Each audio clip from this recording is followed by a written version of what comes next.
மக்கா கல்வியில சிறந்த தமிழ்நாடுன்னு ஐயா ஸ்டாலின் ஒரு பக்கம் விளம்பரம் பண்ணிக்கிட்டு இருக்கிறாரு. ஆனா பாருங்க, நம்ம வீட்டு பிள்ளைங்க குளிர்ல உட்காந்து படிச்சுட்டு இருக்கிறாங்க.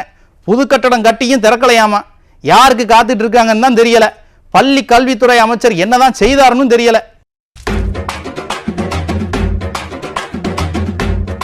அண்ணன் உதயநிதி கூடவே சுத்திட்டு இருந்தா போதும், அதுதான் அரசியல், அதுதான் தகுதின்னு அண்ணன் அன்பில் மகேஷ் தப்பா நினைச்சிட்டு இருக்கா. அப்படி ரசிகர் மன்ற வேலையை முழு நேரமாகவும் அமைச்சர் வேலையை பார்ட் டைமாகவும் பண்ணிட்டு இருக்கிறாருங்க.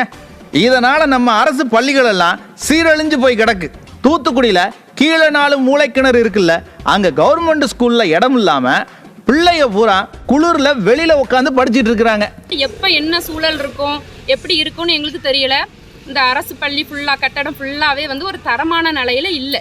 கெட்டி கொடுத்த ஒரு கொஞ்ச நாளையிலே இடிஞ்சு விழுற நிலைமையில தான் அந்த பில்டிங் ஃபுல்லாவே கட்டுறாங்க. இது வந்து எங்களுக்கு பேரண்ட்ஸ் ஃபுல்லாக ஒரு பயத்தில் இருக்கும். இது எங்களுக்கு என்னன்னு பார்த்து சீக்கிரம் சரி பண்ணி கொடுக்கணும். ஐயா ஸ்டாலின் கொடுத்த விடியல் இதுதான். இந்த பள்ளிக்கூடத்தில் மோசமான நிலையில் கட்டடங்கள் இருக்குதாமா, அதையெல்லாம் சரி பண்ணாமல் இந்த கவர்மெண்ட் அலட்சியமாக இருக்குது. இப்போ தான் திருத்தணி பக்கம் ஒரு பள்ளிக்கூடத்தில் சுவர் இடிஞ்சு விழுந்து ஒரு மாணவன் இறந்து போனான். இருந்தும் நம்ம அன்பில் மகேஷ் சார் திருந்தலை. எல்லா பள்ளிகளையும் கண்காணிக்க குழு அமைக்கலை. ஏன் அமைக்கலை? எதுக்கெடுத்தாலும் குழு அமைப்பாங்கல்ல. இப்ப தேர்தல் நெருங்கினதும் அடங்கிட்டாங்க. என்னமோ பள்ளிகளை சீரமைக்காம நம்ம ஸ்கூலுன்ற பேர்ல வசூல் பண்ணியிருக்கிறாங்க. வருஷா வருஷம் பள்ளி கல்வித்துறைக்கு நிதி ஒதுக்கி இருக்கிறாங்க. அதையெல்லாம் என்னதான் செஞ்சாங்களோன்னு தெரியல. இதுக்கெல்லாம் மக்கள் வரப்போற தேர்தலில் கட்டாயம் பாடம் புகட்டணும்.